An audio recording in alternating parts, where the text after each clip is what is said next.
identify as Muslim in adulthood. This statistic stunned researchers because it shatters the myth that Muslims almost never leave their faith.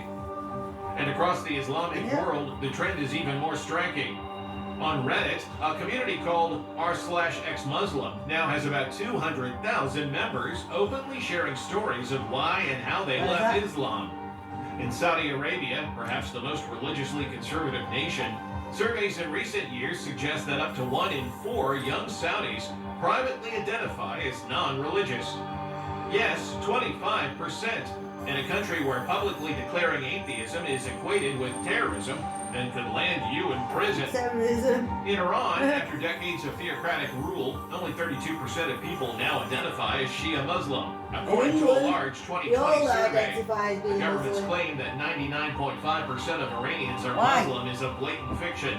Nearly half of Iranian respondents said they used to be religious and have since lost their faith.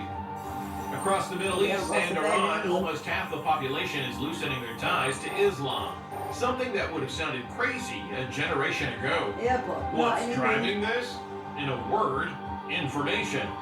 Smartphones and Wi-Fi have done more to challenge Islam than any army or ideology ever could. Young Muslims watch YouTube debates, read Wikipedia articles about contradictions in holy texts, and see ex-Muslims on TikTok telling them it's okay to doubt. This online exposure has pierced Islam's aura of untouchability. Blasphemy and questioning, once strictly policed, have moved into cyberspace where no authority can fully stamp them out. Even the traditional religious scholars admit they are overwhelmed. One popular imam warned that apostasy is becoming an avalanche, a tsunami that will hit our community in such a way that we will have a very difficult time standing. The faith is bleeding followers, quietly but rapidly. And it's not just beliefs that are vanishing. In some places, people are vanishing too. Fact number 3, the brain drain crisis. How does a civilization that invented algebra end up losing its mathematicians? The region that gave the world its greatest scientists is now hemorrhaging talent. Educated youth are fleeing to the West. A telling statistic, tiny Israel, with 9.5 million people, produces more scientific papers and patents per capita each year than the entire Arab world, with 360 million combined. It's not because people in Arab countries are less intelligent. It's because of systematic issues and how knowledge is valued. In many Muslim-majority countries, secular education is devalued in favor of religious studies. Questioning orthodox ideas is discouraged. When young minds are taught that memorizing scripture is more important than experimenting in a lab, the result is a generation ill-equipped for a modern economy. Universities rank poorly, research budgets are minimal, and brain drain is rampant as the brightest students seek opportunities abroad. Parts of the Islamic world are actively retreating from science and modern education. Under Taliban rule in Afghanistan, girls and women have been banned from schools and universities. Pakistan and parts of the Arab world, school curricula shy away from teaching evolution because of conflicts with literal religious teachings.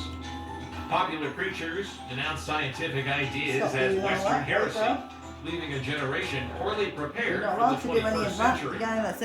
History provides a dramatic precedent. 500 years ago, as Europe embraced the Renaissance, the Muslim Middle East did the opposite.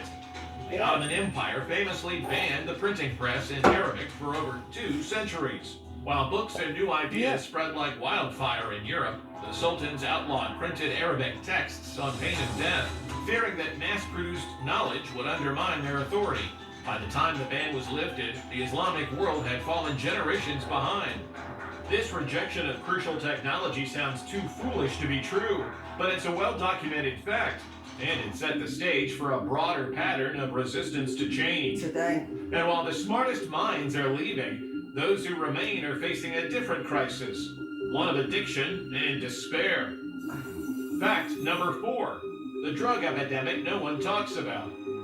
The Middle East's most lucrative black market isn't oil or weapons, it's a tiny white pill. That sounds absurd, but it's the shocking truth unfolding across the Islamic world right now. An illegal amphetamine called Captagon has become the region's fastest growing vice, fueling wars, wrecking economies, and addicting an entire generation. In countries like Syria and Iraq, militias and even governments have turned to manufacturing this drug to fund their coffers, exploiting their own people's weakness for profit. The scale is staggering. Hundreds of millions of pills flood across borders annually, and the crisis has penetrated even the most sacred corners of the Muslim world.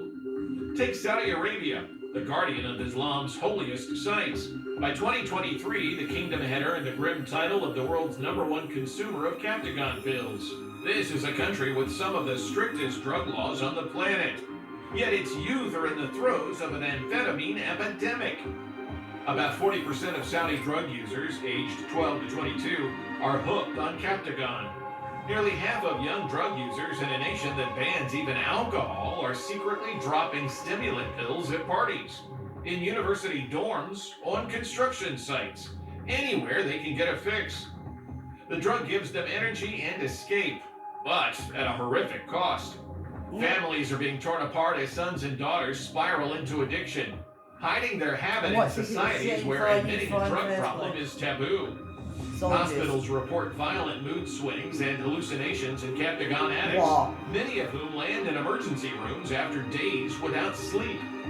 In conservative Muslim cultures, mental health struggles carry a stigma, so many sufferers never seek help.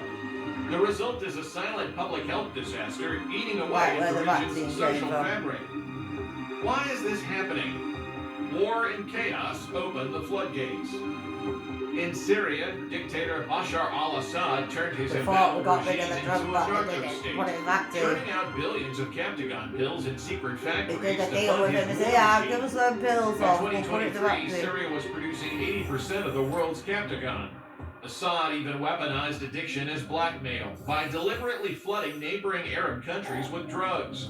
He gained political leverage, essentially saying, "Stop isolating me or I'll drown your youth in narcotics." This strategy worked. Faced with a drug crisis among their own people, Arab states begrudgingly welcomed Syria back into the Arab League in 2023 on promises to curb the trade. It's a dark alliance of warlords and kingpins, where war, addiction, and authoritarianism feed each other in an endless cycle. Even after Assad's fall in December 2024, the production continues, now spread to Iraq, Lebanon, and Yemen. Saudi Arabia responded with brutal crackdowns, executing 241 people in 2025 as of August 5th, with 162 of those executions for non-lethal drug-related offenses. The Captagon epidemic is more than a drug problem. It's a symptom of institutional decay. When a society's youth would rather numb themselves with pills than face reality, and when regimes profit from poisoning the next generation, you are witnessing a civilization cannibalizing itself. But even if they wanted help, for many, there's no one left to turn to. Fact number 5, the vanishing clergy and crisis of faith. As faith hemorrhages followers and drugs numb the pain, something else is collapsing: the religious infrastructure itself. In Tunisia, Algeria, and even parts of Saudi Arabia, there are clergy shortages. Seminary enrollment is declining. Young people no longer aspire to become imams. The disconnect between clerics and youth has reached a breaking point. Traditional teachings feel irrelevant to a generation raised on smartphones. Young interrupts, speaking in classical Arabic about 7th century Medina, can't compete with influencers and the endless scroll of TikTok. This breaks the feedback loop of identity transmission. When the institutions meant to pass down religious knowledge can't even staff themselves, the entire system begins to unravel. One imam described watching his mosque's Friday attendance drop year after year. "They're not even rejecting us," he said. "They're just not showing up. We've become invisible to them." In the age of the internet, religious authority is no longer centralized. Anyone can look up a fatwa online or find a scholar who says exactly what they want to hear. The clerics, who once held monopoly power over religious interpretation, now compete in a marketplace of ideas, and they're losing. And while religion fades, something even more fundamental is collapsing: the land itself. Fact number 6. The water crisis is collapsing civilization. As if war, brain drain, and economic collapse weren't enough, There's a harsher reality bearing Well, down on the themselves Islamic world. The climate itself is turning against these countries. In a twist of fate that sounds almost apocalyptic, some of the cradles of Islamic civilization are literally becoming too hot and dry for humans to live in. Climate scientists warned it's on track to happen within a few decades, and early signs are already here. Look at the heat. The Middle East is warming faster than the global average, as extreme heat waves are shattering records.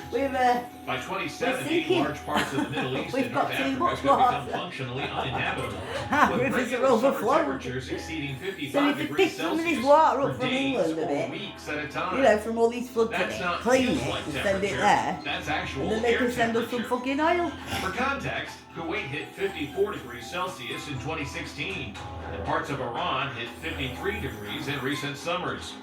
These are among the highest reliably recorded temperatures on Earth, and they are no longer rare flukes. At those levels, exposure is deadly. The human body cannot cool itself at a thermal maximum above roughly 35 degrees wet bulb, a measure factoring humidity. Basically, past a certain point of heat and humidity, you cook alive. It's unsurvivable. The Gulf region is approaching those terrific thresholds. One climate researcher described it bluntly. The cradle of civilization is becoming its crematorium. Then there's water, or the lack of it. Many Islamic countries are already among the most water-stressed in the world. Major rivers like the Nile, the Tigris, Euphrates, and Indus are all under threat from both climate change and upstream dams. Droughts are more frequent and severe. Aquifers are being depleted at unsustainable rates to feed growing populations. The impact on food security is dire. MENA imports roughly 50% of its food, making it extremely vulnerable to global disruptions. Egypt, for example, imports 60% of its wheat and has over 100 million mouths to feed. When climate-related events, say a drought in Europe or a war in a grain-exporting country, hit global food supplies, countries like Egypt feel it immediately in the price of bread. We saw this when Russia invaded Ukraine in 2022. Wheat prices spiked, and Egypt was on the brink of a bread crisis. Yeah, I did in England Many as well. Middle Eastern governments subsidize Not food just and there. fuel heavily to keep On the England. peace. But as climate change drives prices up, On those England. subsidies become unsustainable. If On you cut England. them, you get riots. And the rest Now of the world. imagine a future where heat waves decimate crops globally and major exporters halt food exports to feed their own people. Yeah, The and Middle England. East could face mass starvation and unrest on an unimaginable scale. This isn't alarmism. Defense departments around the world are quietly planning for it. U.S. military strategists talk about a coming great unraveling in the region due to climate stress. Total state collapse in multiple countries, triggering refugee flows in the tens of millions. Think of the Syrian refugee crisis multiplied by 10 or 20. Yeah. The lands of Mesopotamia and the prophet's birth may become places people flee en masse. When your household becomes a furnace and crops won't grow, even the strongest faith can't put food on the table. Climate change may succeed where wars and sanctions failed in breaking the back of Islamic civilization's heartlands. It's a collapse factor that respects no religion or border. No, but So keep what going does on a about it. civilization do when faith, youth, and survival itself are slipping away? Fact number 7. Internal What division. should they do? Sectarian and ethnic conflicts tearing Islam Stop apart. fucking The arguing. Islamic world is not only collapsing in the face of outside pressures, it's also imploding from within due to deep internal divisions. We're talking about the age-old Sunni-Shia divide, ethnic rivalries like Arab versus Persian, and a patchwork of nationalistic feuds, all combining to undermine any sense of a unified Islamic civilization. The idea of the Ummah, the global Muslim community united as one, is supposed to be a core tenet of Islam. But today, it looks more like a myth, as Muslim fight Muslim in a struggle for power and supremacy. Consider the Sunni-Shia schism, which dates back to a 7th century dispute over the Prophet's succession and has evolved into a bitter political fault line.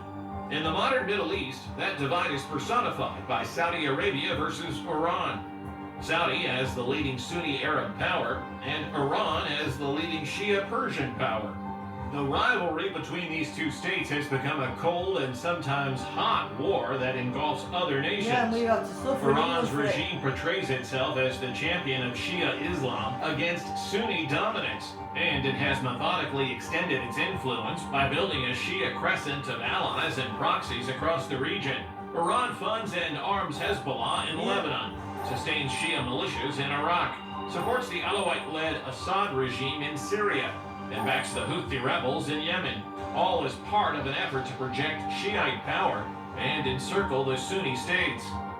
Saudi Arabia and its Sunni allies see this as an existential threat. The Saudis have poured billions into countering Iranian influence, from financing the government of Lebanon to assembling a military coalition to bomb the Iran-aligned Houthis in Yemen. The human costs of this Muslim-on-Muslim struggle is catastrophic.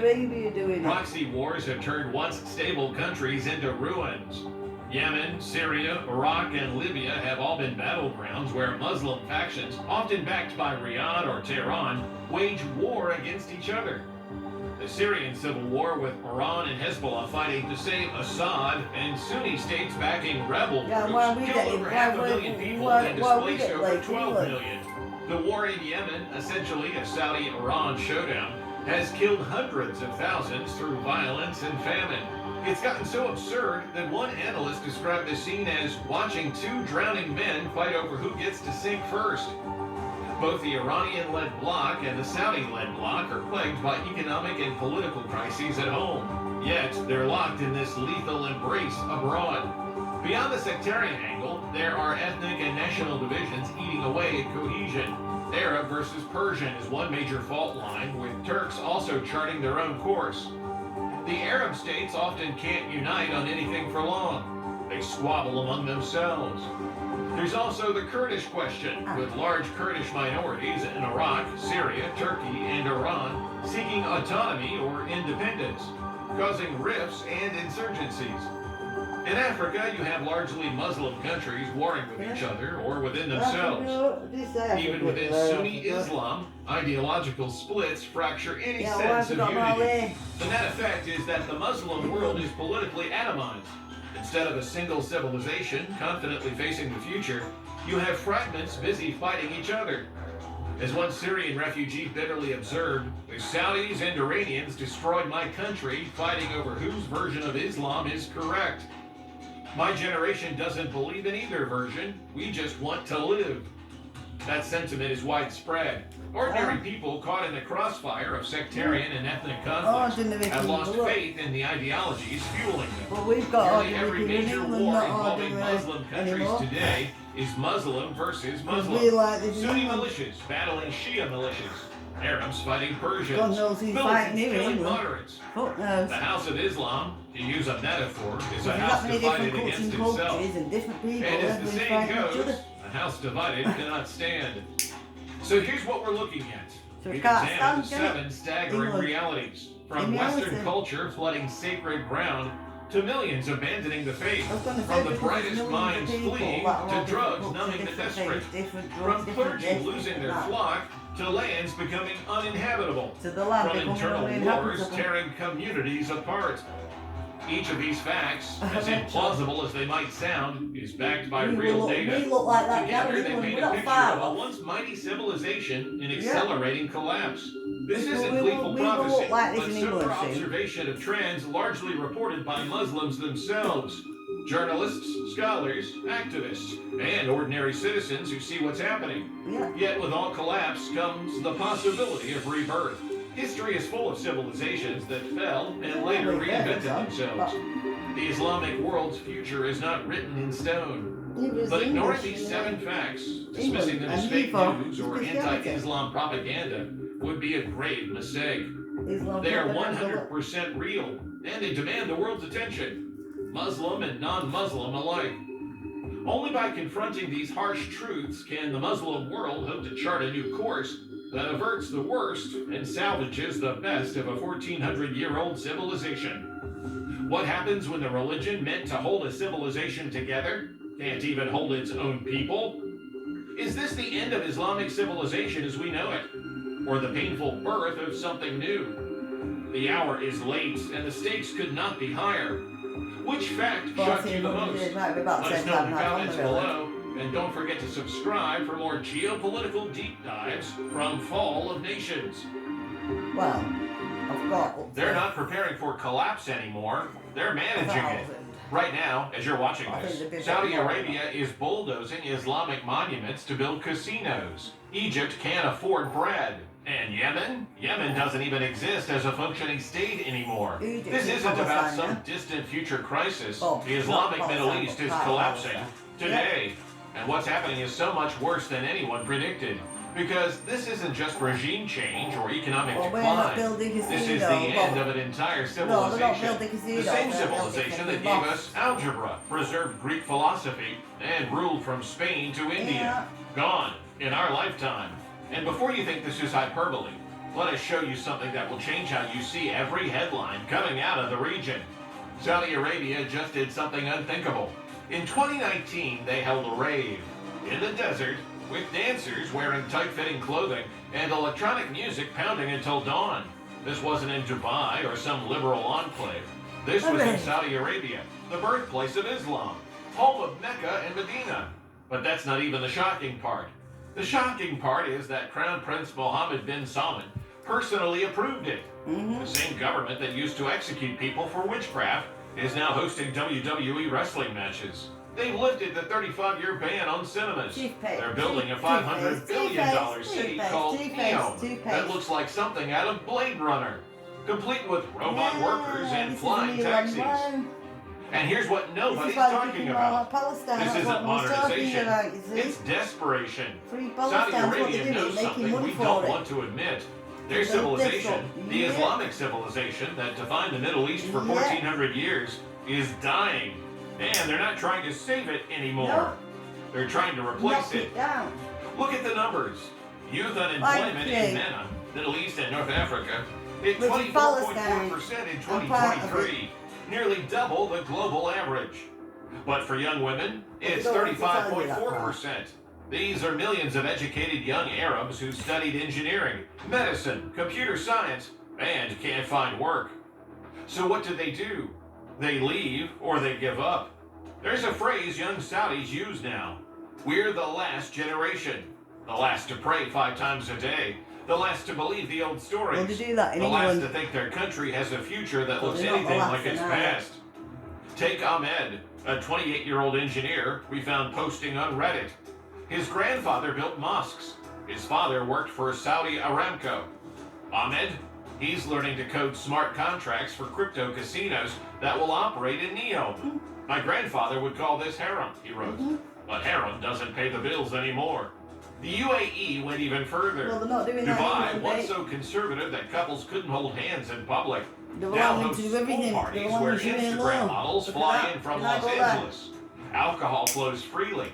The call to prayer competes with nightclub music. But if you think this is just about parties and entertainment, you're missing the real story. Because while Gulf rulers are dismantling Islam's public role, something even more catastrophic is building underneath. A demographic time bomb that's about to detonate. Here's a number that should terrify every Middle Eastern leader. The MENA region needed to create 97 million jobs from 2000 to 2020 just to employ its youth. That deadline? It is already passed. They did not reach their objective. Think about what that means. In 2024, 13.77% of young Saudis had no job, no future, and no hope. Like the same way we would have to go to church once a week. Getting angrier. The economic loss from youth unemployment exceeds $40 to $50 billion annually across the Arab world. But that number doesn't capture the human cost. In Cairo, university graduates with engineering degrees drive Uber.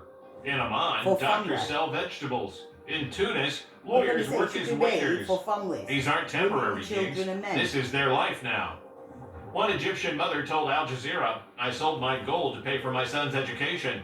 He has 2 degrees. He delivers food on a motorcycle." But here's the cruelest irony of all. Every year, about 100,000 Arab professionals do find success by leaving. Not refugees fleeing war, but doctors, engineers, scientists, entrepreneurs. The people who could fix these problems are abandoning ship.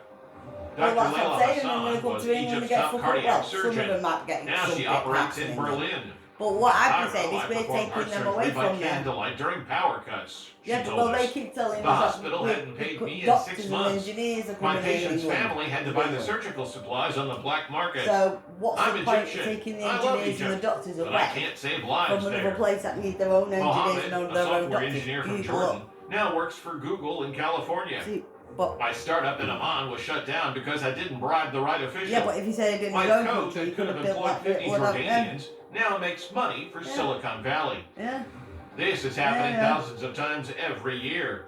The Arab world is Yeah, and bleeding you come out to its England best and make and the money brightest. off the government What and then fuck remains off are back the home. corrupt, the connected, Yeah. That's all and it's the about, desperate. war. But it's not just the intellectuals fleeing. Even the religious establishment, the supposed guardians of Islamic civilization, are abandoning ship. In 2017, Saudi Arabia did something unthinkable. They arrested the most prominent Islamic scholars. Not extremists or terrorists. Mainstream clerics who'd served the kingdom for decades. Sheikh Salman al-Adha, with 14 million Twitter followers, thrown in prison. His crime, questioning the government's reforms. The message was clear. Islam itself is now subordinate to the state's survival. But here's the twist. Young Saudis didn't protest. They celebrated. One viral TikTok showed teenagers dancing outside the prison where conservative clerics were held. The caption, "Let them rock." This isn't just Saudi Arabia.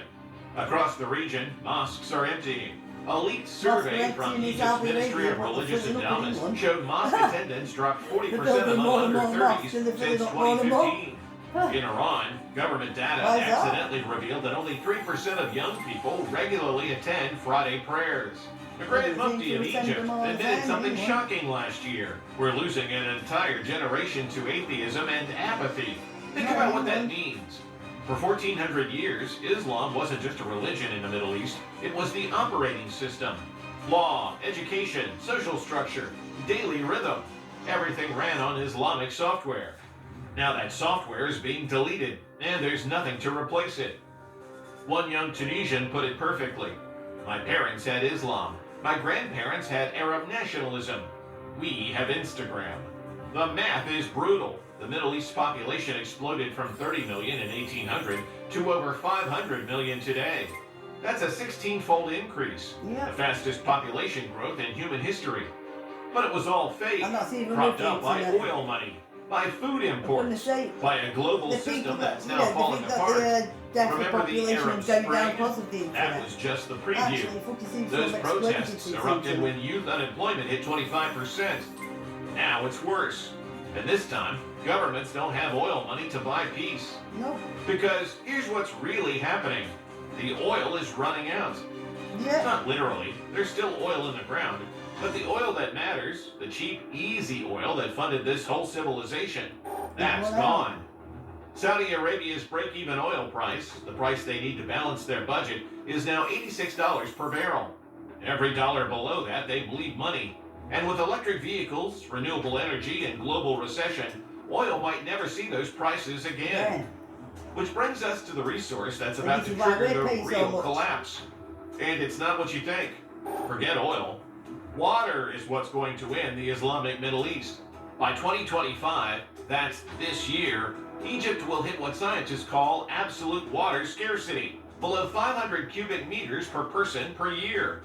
Below that level, a society can't function. Egypt has 118 million people. Most of them live on a strip of land along the Nile that's smaller than West Virginia. And Ethiopia just built a mega dam upstream that could turn off the tap. But Egypt's not even the worst case.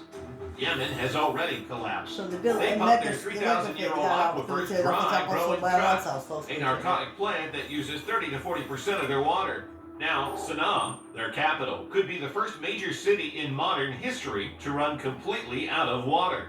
The Syrian civil war started with the worst drought in its recorded history. 1.5 million farmers fled to cities. Food prices tripled. Then came protests. Then came war. Around 500,000 dead. Jordan is next. They're already rationing water in Amman, 1 day a week in some neighborhoods. The Dead Sea drops 3 feet every year. The Jordan River is basically a sewage canal. Saudi Arabia did something even crazier. They used oil money to pump fossil water from underground. Water that took 20,000 years to accumulate and grew wheat in the desert. For a few years, Saudi Arabia was one of the world's top wheat exporters. Then the aquifers ran dry. Well, now they're building wheat as desalination well. plants. Sounds smart, So right? we should have Except the best desalination oil. uses The massive best oil. amounts We of should have the energy. best flipping Costs metal. 10 times more than natural We water, should have our own and oil produces supplies toxic in England. brine that's killing the Persian Europe. Gulf. The Gulf states are literally burning oil to make water to grow food in the desert. It's the most unsustainable economy in human history. But here's something even more twisted about the Gulf's supposed success story. Dubai, Abu Dhabi, Doha, these gleaming cities that look like the future, they're built on a lie so massive, it makes their skyscrapers look small. In the UAE, 89% of the population are foreign workers, not immigrants, temporary workers who can be deported tomorrow. The actual Emiratis, Not immigrants, they're just no, not 11% immigrants, of their own temporary country. workers, which you call It's the immigrants. same across the other Gulf countries too. Kuwait, 70% foreign. Imported in. Qatar, 88% Imported foreign. out to England. These aren't countries, they're corporations cosplaying as nations. And those foreign workers, Pakistanis, Foreign workers, Indians, yeah. Filipinos, Egyptians, Yeah. who built these cities with their bare hands, they can work there for 40 years and never get citizenship. Nope. Their There you children, go. born in Dubai, raised in Dubai, But speaking no Arabic, one complains about not that. citizens, never will They be. don't say that that's no human One rights, construction nothing worker to from Bangladesh told The Guardian, I built the Burj You know. Khalifa. My son was born here, but we're nothing to them. When the money runs out, we're gone. The moment oil revenues can't pay salaries, 20 million foreign workers get sent home. After the UK's The not Gulf doing states that then. collapse overnight. Those futuristic cities, they'll be the world's tallest ghost towns. But the water crisis and youth unemployment are just symptoms. The real disease goes much deeper. And to understand it, we need to talk about a man who died 800 years ago. Let us tell you about Ibn Rushd. In the 12th century, he was the Islamic world's greatest philosopher.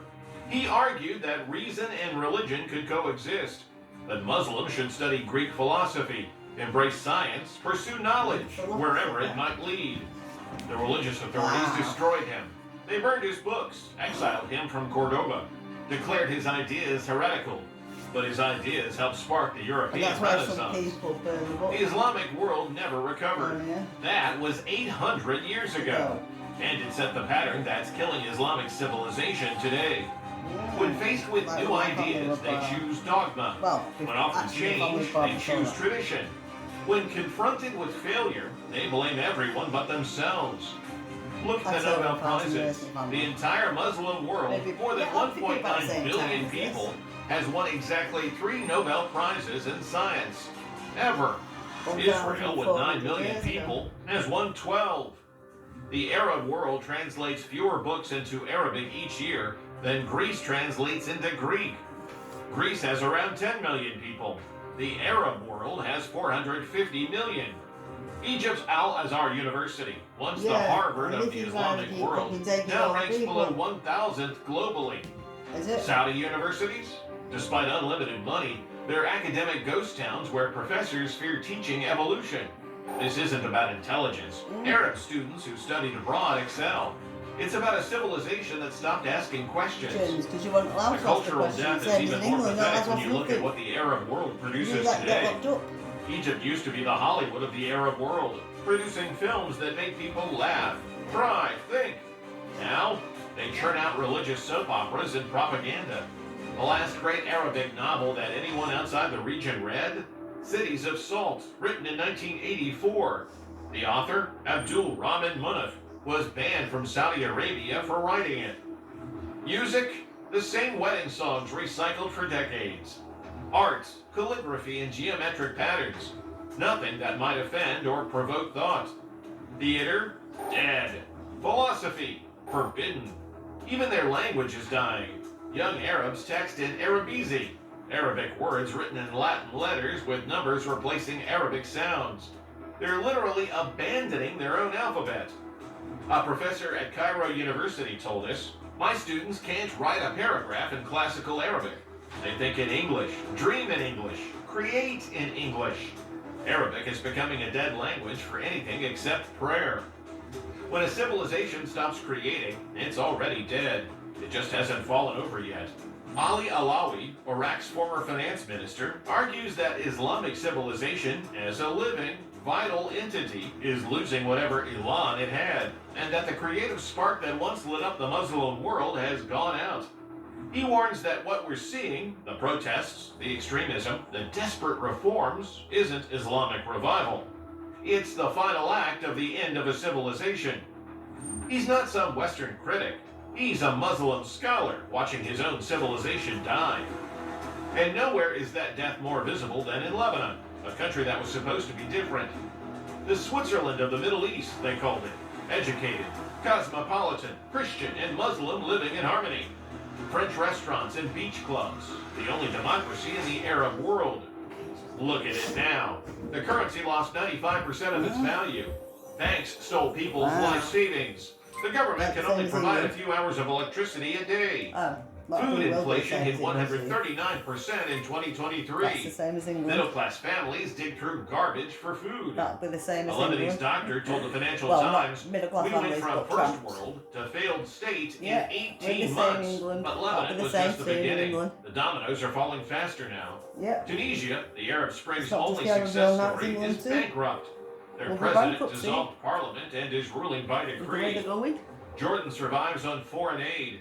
Without Yeah, American from and Gulf England. money, its economy would face From severe England, strain. yeah. Foreign aid from us. Iraq still hasn't recovered from 2003. The war. Almost half of young people want to emigrate. Yeah, Libya, emigrate to Syria, fucking England Yemen now. collapsed into wars. Yeah. Failed states run by militias. Yeah, and now And we're all while around Arab England. states collapse one by one, there's a shadow player making everything worse. Iran. Iran isn't Arab, they're Persian. But they position themselves as the defender of Shia Islam against the Sunni majority. And their influence is spreading. Look at the map. Iran controls Lebanon through Hezbollah. They control Iraq through Shia militias. Yeah, and now we're They control controlling Yemen through the England. Houthis. They had Syria For the, through oil. Assad until his recent troubles. They're building a Shia crescent from Tehran to the Middle East. But here's the irony. Iran is collapsing too. Their currency is worthless. Protests erupt monthly. Young Iranians are turning away from religion. Women are burning hijabs in the streets. Yet somehow this dying theocracy is outsmarting and outmaneuvering the entire Sunni Arab world. Saudi Arabia, with all its oil money, can't beat Iranian-backed rebels in Yemen. The UAE, with all its modern weapons, watches Iran control the Strait of Hormuz. It's like watching two drowning men fight over who gets to sink first. Oh, The proxy wars between Saudi Arabia and Iran have killed hundreds of thousands. Yemen, Syria, Lebanon, Iraq, all battlegrounds for a religious conflict that most young Arabs and Iranians don't even believe in anymore. One Syrian refugee told us, the Saudis and Iranians destroyed my country fighting over whose version of Islam is correct. My generation doesn't then believe come and in blame either England. version. We just want to live. Want to know how fake the Gulf's wealth really is? Here's a number that will blow your mind. Saudi Arabia's government employs 70% of working Saudis. Not in real jobs, in made-up positions funded by oil money. The private sector? It's 90% foreign workers doing actual work while Saudis collect government paychecks for showing up to offices where they drink tea and check Instagram. One Western consultant in Riyadh told us, I've seen offices that's with because 50 no one Saudi questioning it, because employees that's what and they 5 don't want Indians. to. The Indians do all the work. The Saudis are basically on universal basic income disguised as employment. This isn't sustainable. When oil money runs out, millions of Saudis will discover they have no actual skills, no real economy, no plan B. The same story plays out across the Gulf. Kuwait gives citizens generous subsidies and benefits. In some cases, even a $3,500 gift to those without debts.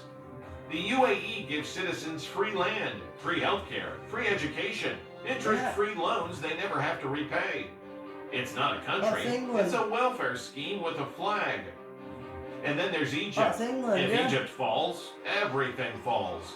118 million people, the Suez Canal, the heart of the Arab world, and it's hanging by a thread. Yeah, that's what we want to Bread say to the riots have sea already there. started in that's Alexandria in 2017.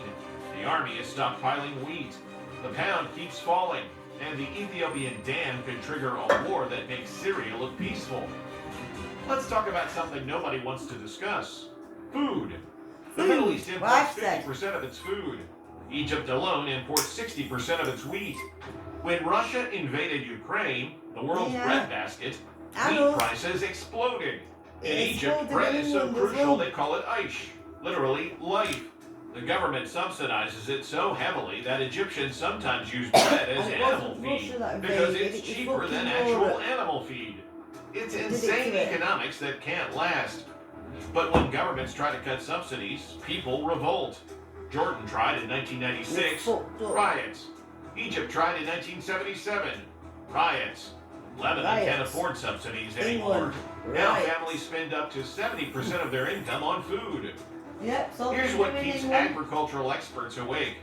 The Middle East's population is still growing. They need to import more food every year. But climate change is destroying global agriculture. Water scarcity is hitting food exporters too. What happens when the food stops coming? And we haven't even talked about what's coming next. The heat. By 2070, large parts of the Middle East will be literally uninhabitable. Not uncomfortable, and they've got all uninhabitable. houses and whatever else in England, and we've got no farming land. Who's going to be feeding you 131 then? degrees Fahrenheit for weeks at a time. Heat index readings that These get a kill lot of humans food in from hours. England. Well, we Kuwait should be hit doing 54 degrees all Celsius in the 2016. potatoes, the Iran hit vegetables, 53 degrees Celsius in July. I would say bananas, no, some fruit, so you've got strawberries.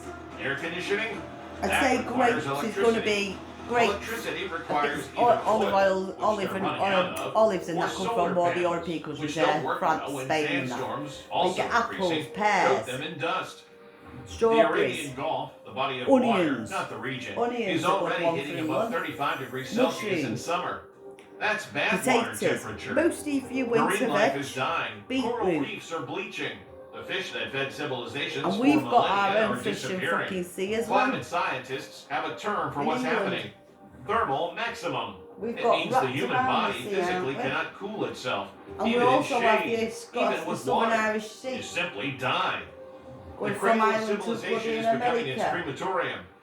One Western diplomat in Which I Cairo said we told should us have put something an oil chilling. refinery We're there. not planning for if Egypt But collapses they didn't. anymore. We're planning for when.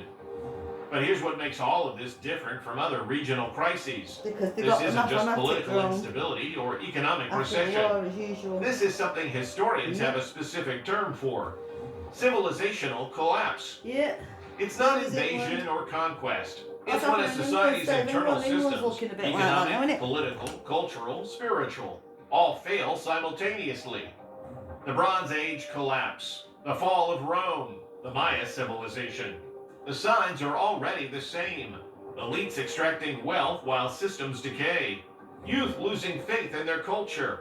Resources depleting faster than they regenerate. Same as England. Institutions too rigid to adapt. Same as External England. shocks that would be manageable England. becoming catastrophic. The Too Islamic many Middle people East to checks feed or every whatever. box. Same as England. But here's what makes this different from Rome or the Maya.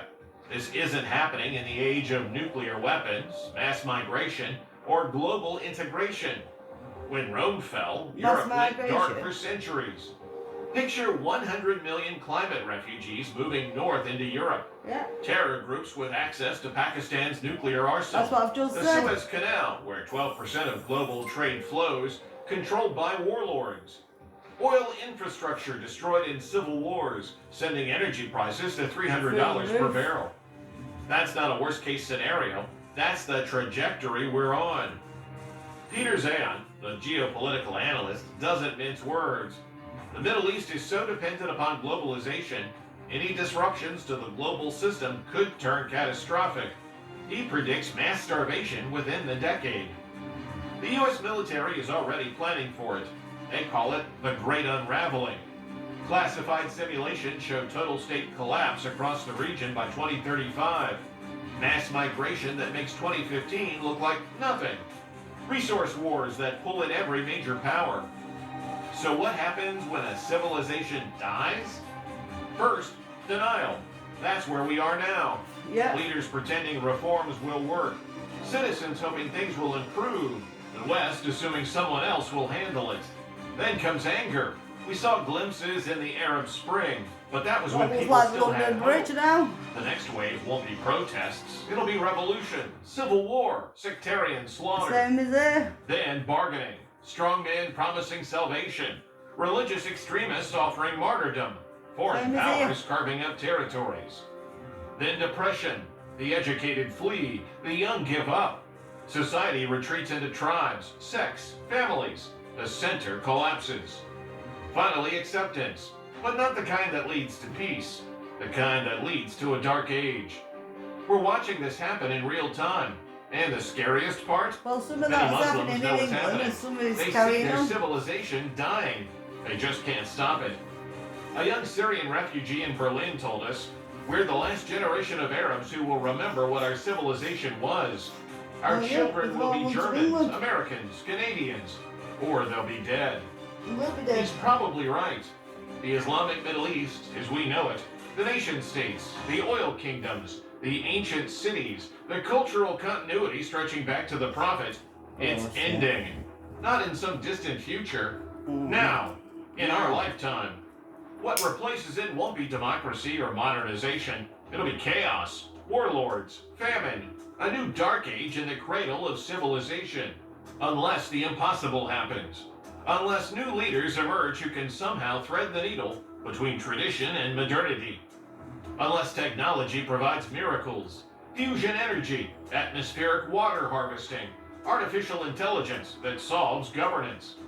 Unless the rest of the world decides that letting 1 billion people descend into chaos is too dangerous to allow. But be honest, does any of that sound likely? The Islamic Middle East isn't dying, it's already dead. We're just watching the body decompose. Saudi Arabia knows it. That's why they're building robot cities and casinos. The UAE knows it. That's why they're becoming Singapore. They're not trying to save Islamic civilization anymore. They're trying to survive its collapse. The question isn't whether the Islamic Middle East will fall, it's how fast, how violent, and how much of the world it takes with it. Some of you watching this will think we're exaggerating. That's what they said about Syria in 2010, about Lebanon in 2018, about everyone who warned that the Arab Spring would fail. They were wrong then. They're wrong now. The collapse has begun, and it's accelerating. So, what do you think? Can the Islamic Middle East avoid total civilizational collapse? Or are we witnessing the final chapter of one of history's great civilizations? Let us know in the comments. And if you want more unfiltered analysis of global collapse scenarios, the kind mainstream media won't touch, subscribe to Fall of Nations, because someone needs to document the end while there's still time. Well, that's good, that. Well, thank you very much from Caroline Poynton in Bury, Manchester, about the fall of Islam. And King Charles should fall with it. Goodbye to King Charles.